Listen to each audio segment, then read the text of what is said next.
selamat datang di perjalanan Holy Land. Dalam perjalanan ini, kami akan mengunjungi Dubai, Israel, kemudian Mesir. Perjalanan ini berlangsung mulai dari 23 Oktober 2022 hingga 4 November 2022. Selamat menonton, Tuhan Yesus memberkati. Hari ke-1. Hari ini kami memulai perjalanan kami di Bandara Soekarno-Hatta. Hari ini juga kami semua bertemu dan saling berkenalan satu sama lain. Tour leader kami bernama Tamara. Dan pembimbing rohani kami bernama Ibu Nilawati dan Pak Aniben. Malam ini kami memulai perjalanan menuju Dubai.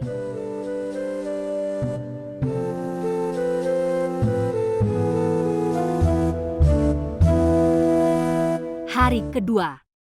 Pagi hari kami sudah tiba dengan selamat di Bandara Dubai Internasional. Hari ini kami berkeliling negara Dubai. Tour leader kami selama di Dubai bernama Misel dan Hani. Lalu malam hari kami menginap di Holiday Inn Dubai.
Hari ketiga. Pagi ini kami bersiap-siap untuk menuju Bandara Dubai Internasional. Dan kami melanjutkan perjalanan kami menuju Bandara Ben Gurion di Tel Aviv, Israel. Setibanya di Israel, kami dijemput oleh tour leader kami yang bernama Wasim. Lalu kami langsung ke Hotel Plaza Nazareth.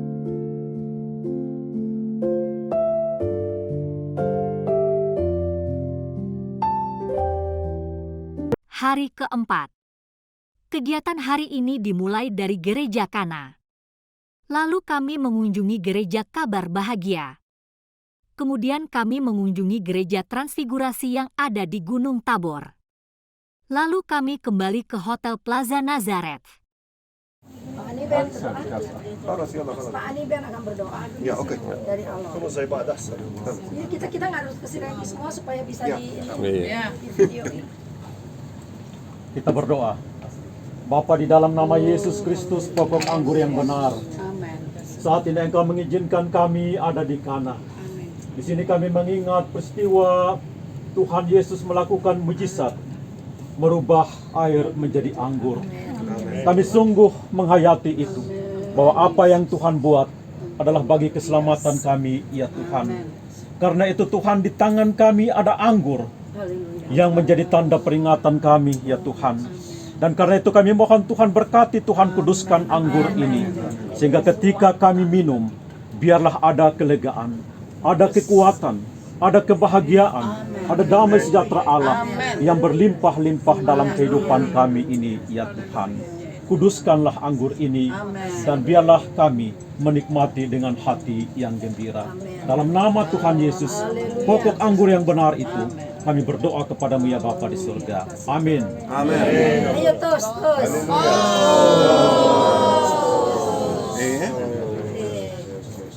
Minum. Maknyos. Bisa nambah nggak?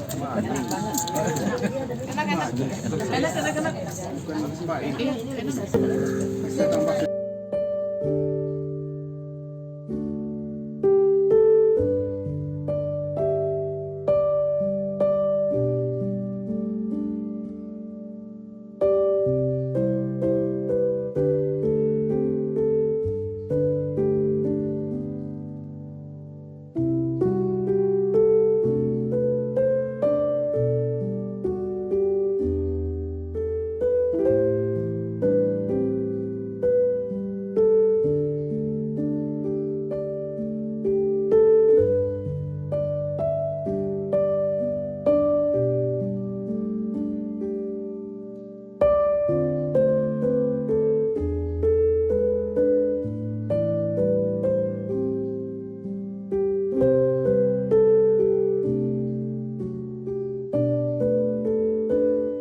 Jadi pernikahan itu adalah sebuah lembaga yang idenya, desainnya adalah Tuhan sendiri, bukan manusia yang mendesain.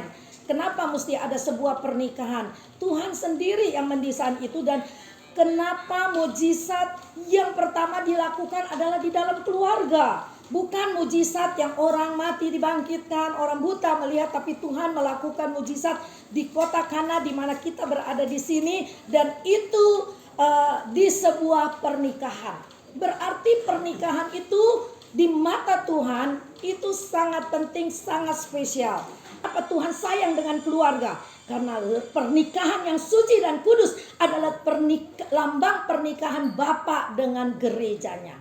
Ya. Jadi kalau kita nggak bisa jaga rumah tangga kita nggak bisa jadi mempelai Kristus. Ketika dia datang kedua kalinya sebagai iman bahwa kita akan berjumpa dengan Tuhan, kita harus pelihara rumah tangga itu menjadi sebuah rumah tangga yang kudus, tidak bercacat dan berkenan di hadapan Tuhan. Demikian juga hai istri-istri, tunduklah kepada suamimu, supaya jika ada di antara mereka yang tidak taat kepada firman, mereka juga tanpa perkataan dimenangkan oleh kelakuan istrinya.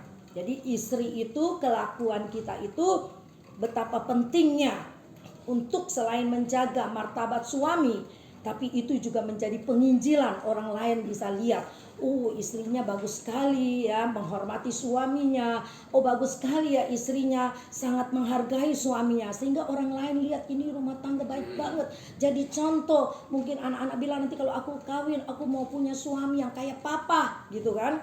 Lalu yang kepada suami dikatakan begini, demikian juga ayat 7, hai suami-suami, hiduplah bijaksana dengan istrimu sebagai kaum yang lemah, hormatilah mereka sebagai teman pewaris dari kasih karunia, yaitu kehidupan, supaya doamu jangan terhalang. Jadi suami-suami yang tidak menghormati istri, yang tidak menghormati rumah tangga, doamu itu terhalang oleh perbuatanmu sendiri. Gak ada yang mustahil. Kamu berubah dulu dah. Pengalaman saya ketika saya menuntut suami saya untuk berubah, sebetulnya itu salah besar. Saya dulu yang harus berubah. Walaupun saya merasa diri saya benar, saya tidak selingkuh, saya tidak melakukan apa-apa, dan saya membuang diri saya ke dalam sebuah pelayanan, tapi Tuhan ajar saya, kamu dulu yang berubah. Maka saya senang banget lagu ini. Aku berubah, sungguh ku berubah. Itu kan lagu udah kuno banget. Dari zaman engkong saya, nenek saya zaman dulu, mungkin Billy Graham, apa-apa itu lagunya. Dan itu lagu terpatri dari muda sampai saya tua sekarang. Saya ingat lagu itu yang membawa saya, berarti aku yang harus berubah dulu. Bukan orang itu, suamiku yang harus berubah dulu, aku yang harus berubah dulu. Sehingga mereka melihat perubahanku, mereka diberkati, doaku tidak terhalang, berkat Allah tercurah untuk rumah tangga. Amin. Puji Tuhan, firman Tuhan tidak saya panjangkan. apapun kejadian di luar, apapun keadaan di luar dunia, kita tetap pegang firman Allah. Memang kelihatannya kuno, tapi itu adalah agenda Allah yang besar. Dalam hidup kita ada agenda Allah yang besar.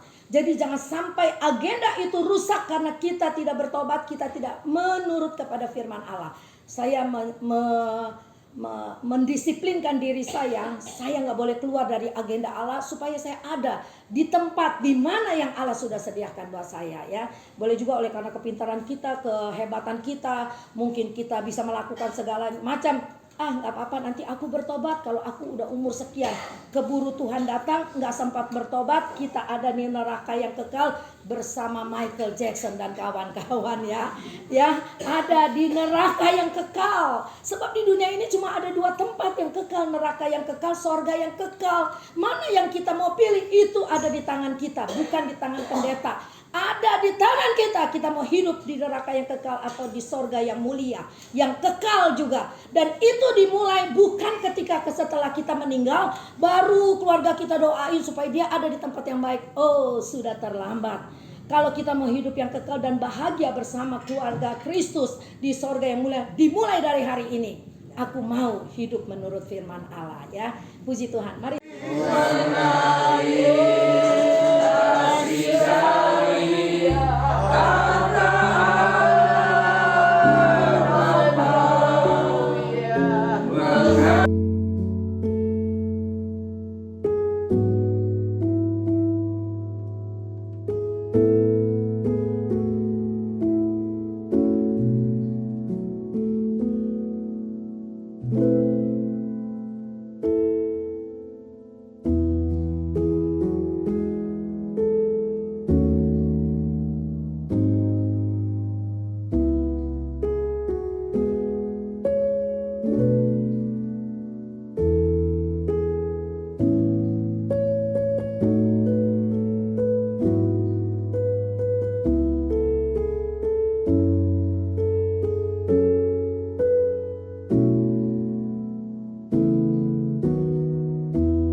Puji Tuhan, kami ada di kota Nazaret saat ini di gereja Navititi, yaitu gereja yang terbesar di mana Maria menerima suara Roh Kudus yang menyatakan bahwa dia hamil.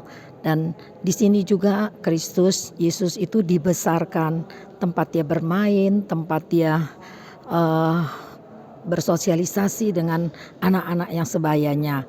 Dan disinilah gereja itu masih ada sampai hari ini, 2000 tahun yang lalu. Dan ini menjadi berkat yang luar biasa khususnya untuk kota Nazaret. Dan di tempat ini juga ketika Yesus memulai pelayanannya di Nazaret. Tetapi ironisnya dia sendiri ditolak, ya, ditolak di kampungnya sendiri. Dan gereja ini termasuk yang terbesar yang ada di Timur Tengah. Gereja ini didesain oleh seorang arsitek Italia. Dia membangun 2 buah gereja yang saling berhubungan di dalamnya, satu di atas lainnya yang dibangun menurut bangunan sisa dari gereja kuno.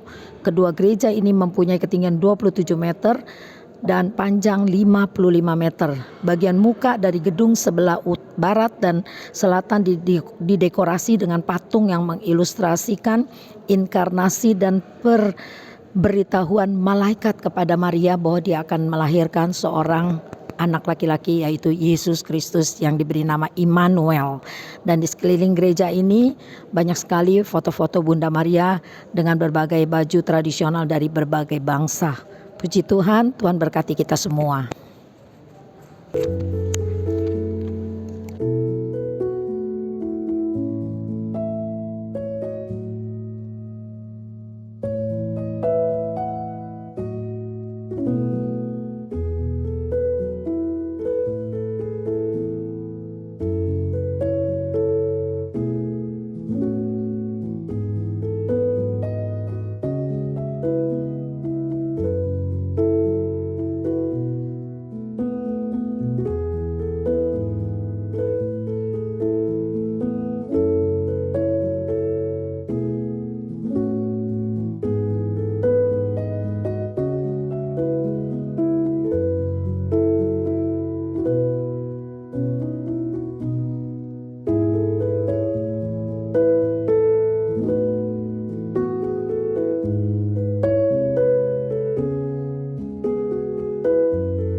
Ante dan teman-teman lagi ada di Gunung Tabor. Gunung Tabor tempat Tuhan dimuliakan, yang di sana dia ditemani dengan Petrus, Yakobus dan Yohanes. Dan 3 murid ini yang mendapat kasih karunia melihat bagaimana Tuhan Yesus dimuliakan di atas gunung itu, yang wajahnya dikatakan bersinar luar biasa terang. Disitulah pengalaman supranatural yang luar biasa yang mereka alami. Tidak semua orang bisa mengalami gitu. Bukan berarti Petrus, Yakobus dan Yohanes itu lebih dari murid yang lain, tapi memang mereka mendapat kasih karunia untuk menyaksikannya itu. Nah, ini dijadikan gereja untuk memperingati peristiwa yang luar biasa itu, di mana di situ juga Allah berkata, inilah anak yang kukasihi. Ketika Tuhan Yesus berubah wajahnya, di situ dia berkata, inilah anak yang kukasihi. Lalu di gunung ini juga, di Gunung Tabor ini, yang juga kita bisa melihat ke bawah di sana itu Lembah Harmagedon, Harmagedon yang merupakan dulunya itu adalah perang antara orang Israel, perang Israel gitu ya. Dan ini diperkirakan Lembah Megido ini juga akan menjadi tempat berperangnya Kristus dengan Antikris di masa yang akan datang. Ya, tapi ini semua masih tafsiran. Biarlah tempat yang bersejarah ini, di mana Yesus pernah dimuliakan. Ketika dia dimuliakan itu, murid-murid melihat ada Elia dan juga ada Nabi Musa di sana. Ya, itu satu peristiwa yang luar biasa, di mana Nabi Musa pernah ada dan mati di Gunung Nebo, tapi kita tidak pernah lihat mayatnya. Tapi ternyata ketika Yesus dimuliakan di atas gunung, dia ada bersama dengan Yesus. Berarti Musa itu terangkat ke sorga dan dia sudah ada bersama dengan Tuhan Yesus. Luar biasa. Ya, apa yang ada di Alkitab itu semua nyata di sini, di tanah perjanjian. Dan sekarang kami berbahagia karena dapat menapaktilasi semuanya ini dan menyaksikan bagaimana sejarah itu ada dan nama Tuhan dipermuliakan. Begitu banyak orang datang mengunjungi, dan Yahudi itu memang keras kepala. Mereka tetap dikatakan hanya 10.000 di antara 9 juta penduduk Israel, hanya sekitar 130.000 orang yang percaya kepada Kristus ya. Tapi puji Tuhan, setiap tahun ada pertambahan sedikit demi sedikit. Kita doakan terus, di mana seluruh dunia datang untuk menapaktilasi perjalanan sejarah Yesus Kristus pernah ada di dunia, tapi mereka tetap tidak mempercayainya. Dan itu menjadi kasih karunia buat kita yang percaya kepada Yesus. Puji Tuhan, Tuhan berkati kita semua. Nanti kita lanjutkan lagi ceritanya. Amin. Hari kelima. Pagi ini kami mengunjungi gereja Tabga. Lalu kami mengunjungi tepi Danau Galilea dan Kapernaum. Lalu kami menikmati Danau Galilea dengan perahu. Setelah itu kami mengunjungi Sungai Yordan. Lalu kami mengunjungi gereja Stella Maris dan menikmati keindahan bukit di Haifa.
Yesus melihat orang banyak itu, naiklah ia ke atas bukit.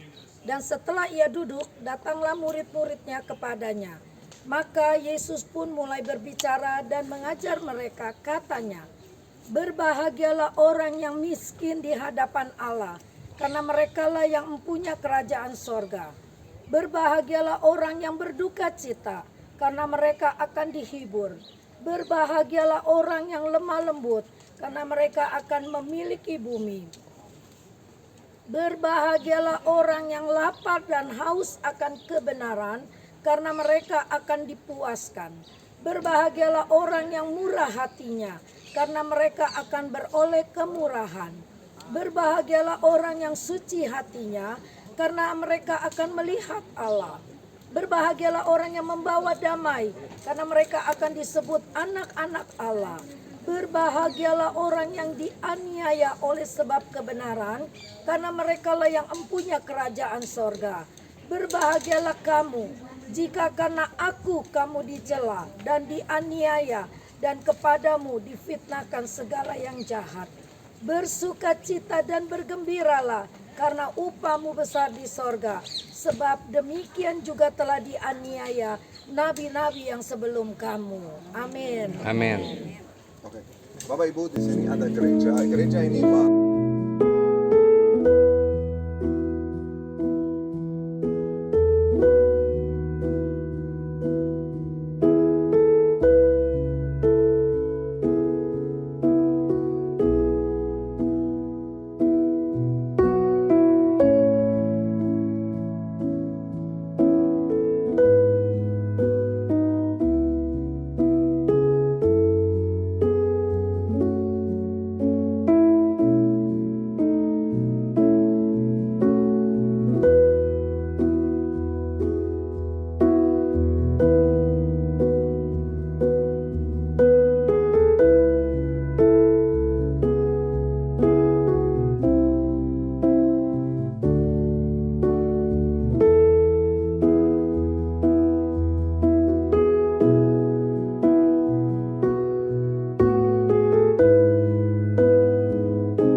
Hari ke-6.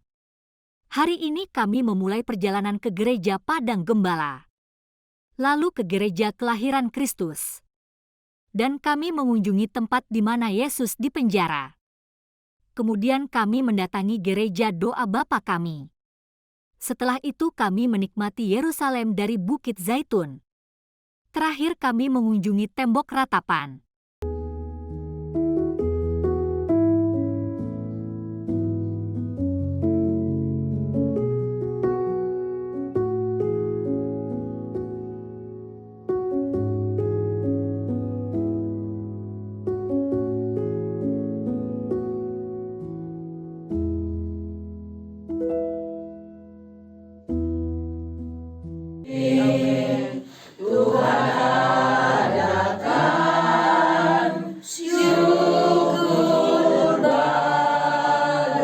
Sekali lagi sebab hari ini Tuhan adakan syukur bagimu.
Allah yang menyelamatkan aku.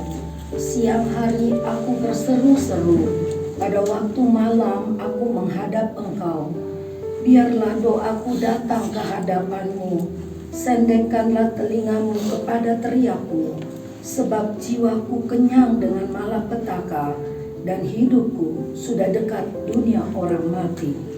Aku telah dianggap termasuk orang-orang yang turun ke liang kubur. Aku seperti orang yang tidak berkekuatan. Aku harus tinggal di antara orang-orang mati, seperti orang-orang yang mati dibunuh, terbaring dalam kubur, yang tidak kau ingat lagi, sebab mereka terputus dari kuasa-Mu. Telah kau taruh aku dalam liang kubur yang paling bawah, dalam kegelapan, dalam tempat yang dalam. Aku tertekan oleh panas murka-Mu, dan segala pecahan ombak-Mu Kau intikan kepadaku. Telah Kau jauhkan kenalan-kenalanku daripadaku. Telah Kau buat aku menjadi kekejian bagi mereka. Aku tertahan dan tidak dapat keluar. Mereka merana karena mataku merana karena sengsara. Aku telah berseru kepadamu ya Tuhan. Sepanjang hari telah mengulurkan tanganku kepadamu.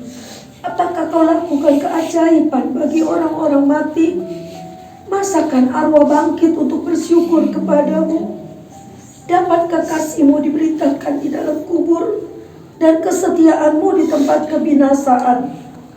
Diketahui orangkah keajaiban-keajaiban-Mu dalam kegelapan dan keadilan-Mu di negeri segala lupa? Tetapi aku ini ya Tuhan, kepadamu aku berteriak minta tolong, dan pada waktu pagi doaku datang ke hadapan-Mu. Mengapa ya Tuhan Kau buang aku? Kau sembunyikan wajah-Mu daripadaku. Aku tertindas dan menjadi incaran maut sejak kecil. Aku telah menanggung kengerian daripadamu. Aku putus asa. Kehangatan murka-Mu menimpa aku. Kedahsyatanmu membungkamkan aku, mengelilingi aku seperti air banjir sepanjang hari, mengepung aku serentak. Telah Kau jauhkan daripadaku sahabat dan teman. Kenalan-kenalanku adalah kegelapan. Ini keadaan Yesus Kristus yang dinubuatkan oleh Daud, oleh pemazmur. Mari kita pejamkan mata. Kita merenung sejenak.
Matius 6 ayat yang ke-9. Bersama-sama kita baca 2, 3. Karena itu berdoalah demikian: Bapa kami yang di surga, dikuduskanlah nama-Mu, datanglah kerajaan-Mu, jadilah kehendak-Mu di bumi seperti di surga. Berikanlah kami pada hari ini makanan kami yang secukupnya, dan ampunilah kami akan kesalahan kami, seperti kami juga mengampuni orang yang bersalah kepada kami. Dan janganlah membawa kami ke dalam pencobaan, tetapi lepaskanlah kami daripada yang jahat. Karena Engkau yang punya kerajaan dan kuasa dan kemuliaan sampai selama-lamanya. Amin. Saya mau ada beberapa penjelasan sedikit saja ya. Doa Bapa kami itu kenapa begitu terkenal, bahkan tercatat di dalam sejarah adalah sebuah doa yang sangat indah. Sepanjang sejarah itu adalah doa yang diajarkan oleh Yesus Kristus. Doa Bapa kami itu Kenapa Tuhan sampai mengajarkan? Karena itu berdoalah kamu demikian. Doa Bapa kami tadi yang kita baca. Kalau kita baca ayat sebelumnya, ayat 5, 6, 7, di situ ada sebuah nasihat dulu Tuhan berikan. Apabila kamu berdoa, janganlah berdoa seperti orang munafik. Mereka suka mengucapkan doanya dengan berdiri dalam rumah-rumah ibadat dan pada tikungan-tikungan jalan raya supaya mereka dilihat orang. Aku berkata kepadamu, sesungguhnya mereka sudah mendapat upahnya. Jadi Tuhan mau kalau kita berdoa jangan seperti orang munafik. Doanya ngegombalin Tuhan. Oh, sepertinya manis kata-kata di dalam kita berucap, tapi kita tidak lakukan apa yang kita doakan. Itu menjadi sebuah doa yang munafik. Dan ayat ke-6, tetapi jika engkau berdoa, masuklah ke dalam kamarmu, tutuplah pintu, dan berdoalah kepada Bapakmu yang ada di tempat tersembunyi. Maka Bapakmu yang melihat yang tersembunyi akan membalasnya kepadamu. Ayat ini keluar karena ada beberapa orang-orang Yahudi yang berdoa seperti itu. Ya, besok kita lihat atau ntar sore di tembok ratapan, besok adalah ibadah Sabat. Mereka senang berdoa di pinggir-pinggir jalan supaya dilihat orang, karena ada jam-jam tertentu, jam 9 doa, nanti jam 12 doa gitu. Jadi mereka tidak boleh lewat dari jam 9. Karena tidak boleh lewat dari jam 9, maka mereka berdoa kemana-mana gitu ya. Jadi tenang sebentar aja, belum berdoa, tenang gak apa-apa. Nah, sekarang kita berdoa sebentar saja. Terima kasih Tuhan karena Engkau begitu baik. Engkau Allah yang suci. Engkau mengajarkan kami sebuah pola doa yang baik sekali. Biarlah kami tidak mau seperti yang Tuhan katakan, berdoa seperti orang munafik yang hanya manis di bibir tapi tidak melakukannya. Ajar kami berdoa dengan sungguh-sungguh. Terima kasih Tuhan, di dalam nama Yesus Engkau berkati setiap orang yang sudah berkunjung di sini. Pola doa ini juga menjadi pola doa kami. Dalam nama Yesus kami berdoa. Haleluya. Amin.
Hari ke-7. Hari ini kami memulai perjalanan kami ke bukit di mana Yesus dicobai. Lalu kami menikmati keindahan Laut Mati. Kemudian kami menapak tilas pengorbanan Yesus di Via Dolorosa. Terakhir kami mengunjungi makam Yesus di Garden Tomb.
Begitu banyak model-model orang datang ke sini untuk menghayati pengorbanan Kristus yang luar biasa. Ada yang cium-cium batu. Ada yang berusaha sampai tadi waktu di makam, bukan di tempat di mana Yesus pernah diletakkan di situ. Sampai mereka sujud sedemikian rupa. Dan juga kita lihat ada orang-orang yang sampai kalau pasca sampai pikul salib untuk merasakan penderitaan Tuhan Yesus. Via Dolorosa itu mereka jalan pikul salib. Kebetulan saya pernah ada di saat momen yang seperti itu. Tapi sebetulnya bukan seperti itu loh yang Tuhan mau. Bahwa perjalanan rohani kita ke sini bukan untuk memberhalakan semua itu. Tapi kita cuma mau lihat sejarah itu pernah ada di sini. Dan sejarah itu nyata, bukti-bukti sejarah itu ada. Dan dia bukan Allah yang mati, orang berebutan masuk ke dalam berusaha sentuh itu kuburan, bukan. Dia ada di sini loh. Saya senang tuh kita dapat tour leader yang Kristen ya. Wasim. Dia bilang Kristus ada di hati. Saya pernah dapat tour leader yang Yahudi, dia bukan Kristen. Dia tidak akan jelaskan seperti begitu. Wasim tuh kalau saya pikir-pikir udah lebih dari pendeta. Dia menguasai ayat demi ayat dan dia menguasai. Walaupun itu memang tugas dia. Dia harus menghafal, dia harus itu. Tapi saya tahu ketika saya bilang tadi via Dolorosa, Wasim kamu jalan cepat sekali, kamu gak rasa capek? Oh enggak Bu, saya suka cita. Saya nggak mau antar orang cuma sampai setengah jalan. Terus kamu pergi naik sendiri. Tidak. Dia merasakan ada kekuatan setiap dia bawa turis. Nah itu kita juga mesti melatih diri kita seperti itu. Bukan memberhalakan tempat ini, tapi kita berbahagia kita pernah ada di sini.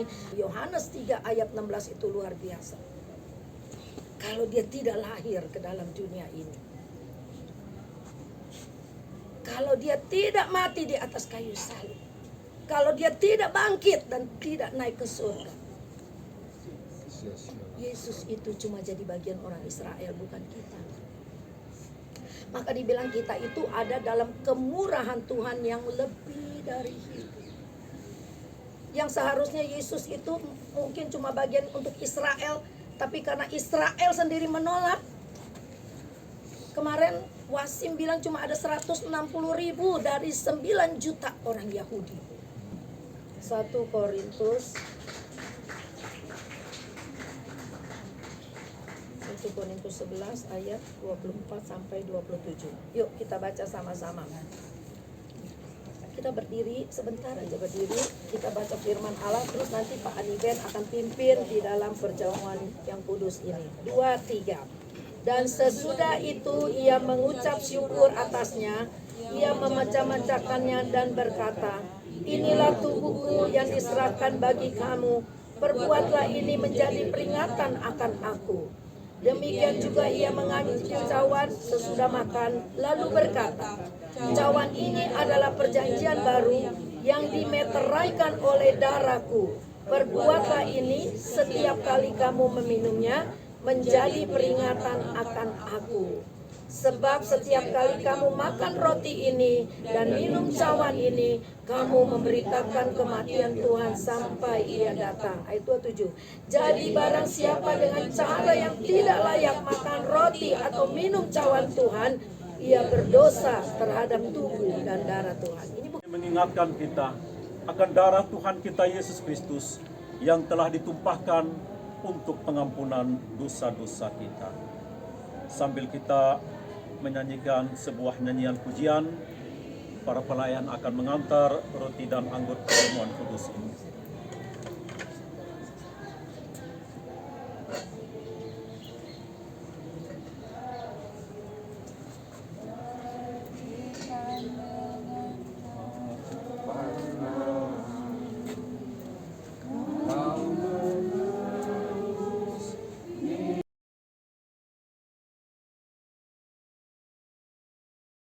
hari ke-8. Karena hari ini hari Minggu, jadi kami melakukan ibadah di hotel. Hari ini juga, hamba Tuhan dari Alor akan kembali ke Indonesia. Dan kami melanjutkan perjalanan kami ke Mesir.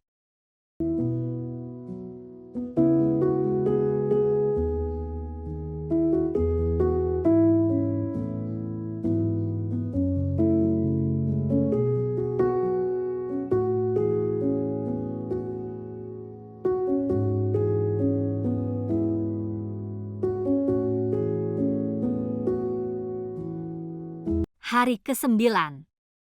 Hari ini kami memulai perjalanan kami ke gereja ST Catrina. Kemudian sebagian dari kami melanjutkan perjalanan ke Gunung Sinai. Dan sebagian lainnya kembali ke hotel.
Hari ke-10.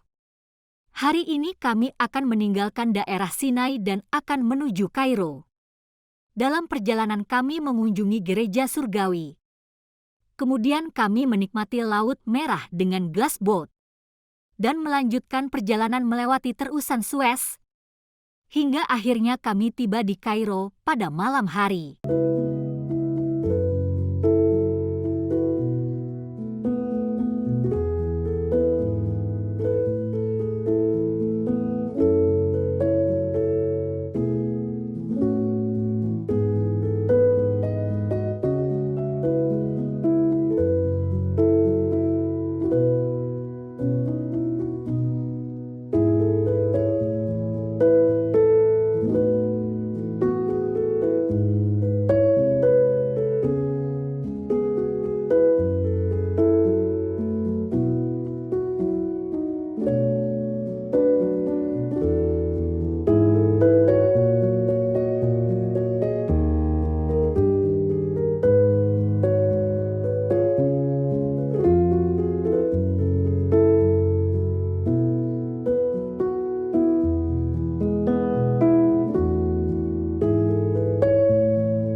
Hari ke-11.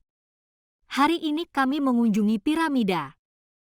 Kemudian kami mengunjungi gereja Santo Simon di daerah pemukiman sampah di Kairo.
Jadi ketika kita berpikir begitu, kita jadi kuat.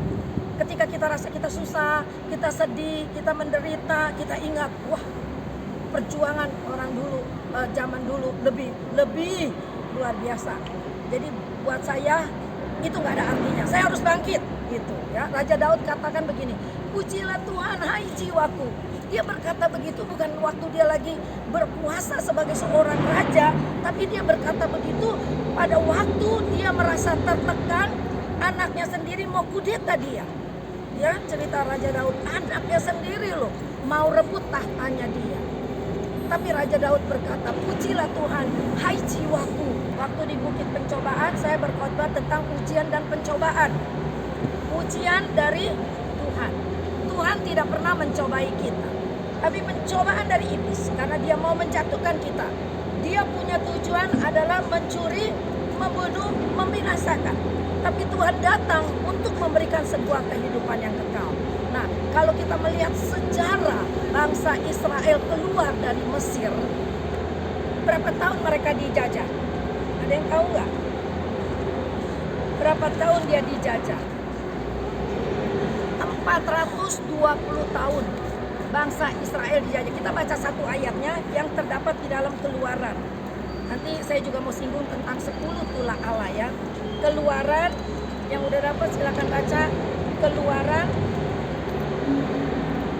pasal 13. Saya aja yang baca ya. Keluaran 13 ayat 17. Setelah Firaun, Allah menuntun umatnya. Nah, ini saya beri judul agenda Allah. Allah menuntun umatnya. Satu ayat saja. Setelah Firaun membiarkan bangsa itu pergi, Allah tidak menuntun mereka melalui jalan ke negeri orang Filistin, walaupun jalan itu yang paling dekat. Sebab firman Allah, jangan-jangan bangsa itu menyesal apabila mereka menghadapi peperangan sehingga mereka kembali ke Mesir. Waktu dari Israel kita mau menuju ke Mesir ini, ya perjalanannya panjang kan ya. Berapa jam tuh dari Israel? 3 jam dulu ya kalau nggak salah ya ke hotel ya. Dari hotel ke Kairo 12 jam lah sambil berhenti-berhenti ya. Perjalanan yang panjang. Terus kita diceritakan bagaimana dulu bangsa Israel yang kita jalani 8 jam itu harus berputar-putar selama 40 tahun. Tentu kita bertanya kenapa sampai seperti itu Tuhan buat. Ya. Dan kalau kita baca ayat ini, setelah Firaun membiarkan bangsa itu pergi, Allah tidak menuntun mereka melalui jalan ke negeri orang Filistin, walaupun jalan itu yang paling dekat. Rupanya kalau lewat Palestina, itu jalan yang paling dekat untuk sampai ke tanah Kanaan. Tetapi Allah tidak biarkan bangsa Israel lewat situ. Karena apa? Maka tadi saya tanya, berapa dia dijajah? Orang Israel dijajah oleh Mesir 420 tahun. Sebagai apa? Sebagai budak. Bukan sebagai tentara loh. Sebagai budak. Berarti mentalnya mental apa? Mental budak. Jadi mental budak, kalau ada jalan yang paling dekat dan Allah biarkan lewat Palestina. Sedangkan Palestina itu orang yang gede, pandai berperang. Ingat Goliat melawan Daud? Daud kecil, gak punya senjata. Tapi Goliat datang dengan alat perang yang lengkap. Jadi Allah tahu, kalau lewat Filistin, orang Israel kalah. Karena mereka tidak punya pengalaman perang. Dan mental mereka bukan mental tentara atau orang yang berani berperang, tapi mental mereka adalah mental budak. Bahwa Tuhan akan memberikan tanah perjanjian yang penuh susu dan madu. Maka dari situ saya mengerti kenapa Tuhan buat mereka jalan padang gurun, harus berperang. Rupanya dilatih sama Tuhan. Dilatih berperang melawan suku Amori di gunung ini. Berperang melawan suku Het di sini berperang. Jadi berperang dengan suku-suku kecil, ya. Setelah nanti berapa puluh tahun sampai di tanah Kanaan, mereka sudah menjadi orang yang kuat untuk berperang. Tuhan memerintahkan dia untuk memimpin bangsa Israel keluar dari Mesir. Maka Musa takut, siapa saya? Nggak pantas gitu loh. Musa merasa tidak pantas. Dan tidak, Tuhan menyatakan dirinya, akulah Yahweh, akulah Tuhan yang akan menyertai engkau. Dan Musa berkata, kalau engkau tak beserta aku tidak mau berjalan. Kata Tuhan, aku menyertaimu. Ini kata-kata yang sangat indah ketika Tuhan bilang, aku menyertaimu. Musa dapat kekuatan, terus berani. Ketika saya pelajari, ya, tulah itu dari 1 sampai 10. Kenapa? Ada lalat pikat, ada barah, ada apalagi penyakit sampar. Itu semua bukan Tuhan mau tunjukkan kekuasaannya, tapi Tuhan mau tunjukkan bahwa kan orang Mesir itu, orang Mesir ini nih, mereka percaya kepada dewa-dewa. Maka dikatakan Firaun saja dianggap dewa sama dia. Ya enggak? Kuburannya di piramid karena itu dianggap dewa. Dekat ke matahari, dianggapnya anak dewa matahari, atau dia sendiri mungkin disanjung sebagai dewa matahari. Maka itulah yang pertama Allah buat di Sungai Nil. Allah mau nyatakan dewamu itu nggak ada apa-apanya loh. Ya, dewamu itu nggak ada apa-apanya. Yang kau agungkan dewa Ra, dewa Sungai Nil, sampai Sungai Nil itu disembah. Sungai Nil itu disembah, dia seperti dewa udah gitu.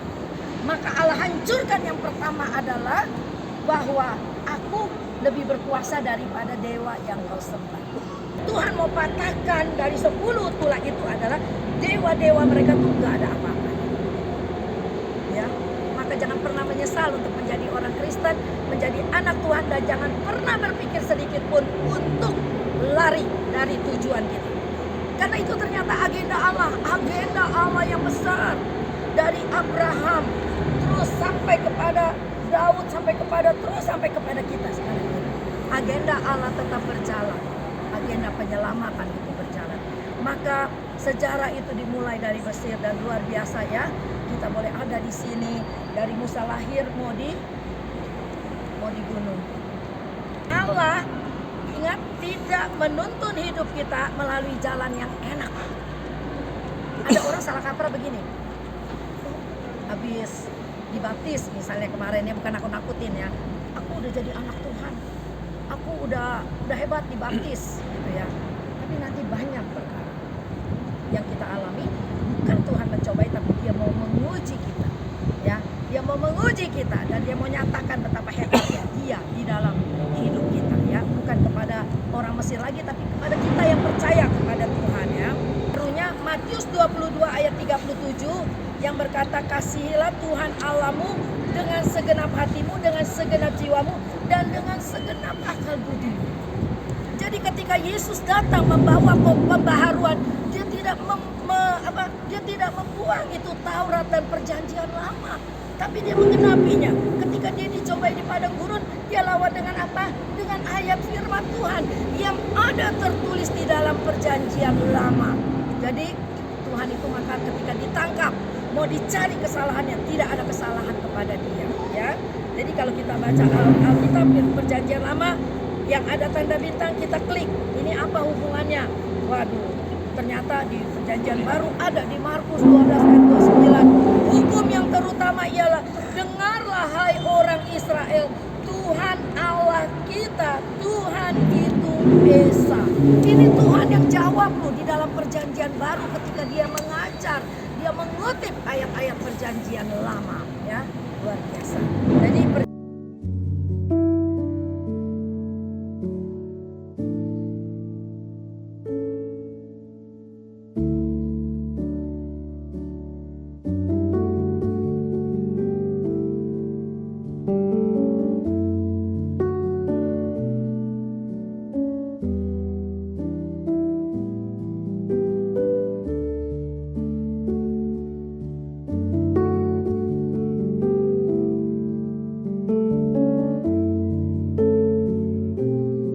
Hari ke-12. Hari ini adalah hari terakhir kami di Mesir sebelum kami kembali ke Indonesia. Kami mengunjungi gereja gantung dan kami melihat pembuatan kertas papirus. Kemudian kami menuju Bandara Kairo untuk kembali ke Indonesia.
Okay, after this, remove the sugar.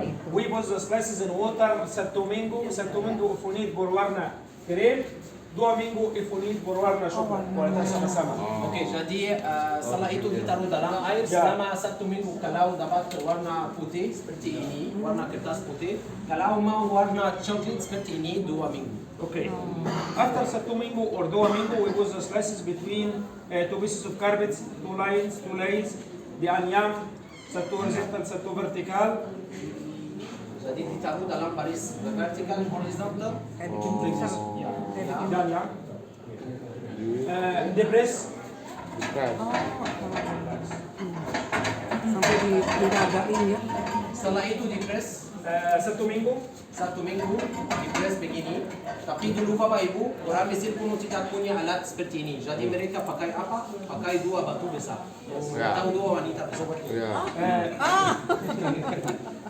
Okay, 1 minggu, 2 minggu. After 2 minggu, we said abracadabra, focus, simsalabim. Simsalabim. Simsalabim. Okay, after 2 minggu, ini kertas asli. Coba lihat ini. Coba lihat Bapak Ibu. Coba lihat. Ini kertas asli. Coba lihat. Keren dapat. Kalau yang paling dekat nggak dapat dong. Oke. Ini jadi Bapak Ibu ini kertas yang paling asli. Berarti. Oke, mungkin Bapak Ibu sudah ketemu banyak kertas di jalan. Ini kertas oh dibina lagi. Oh dibalik. Oke, ini kertas asli buku. Terima kasih telah mengikuti perjalanan Holy Land kami. Tuhan Yesus memberkati.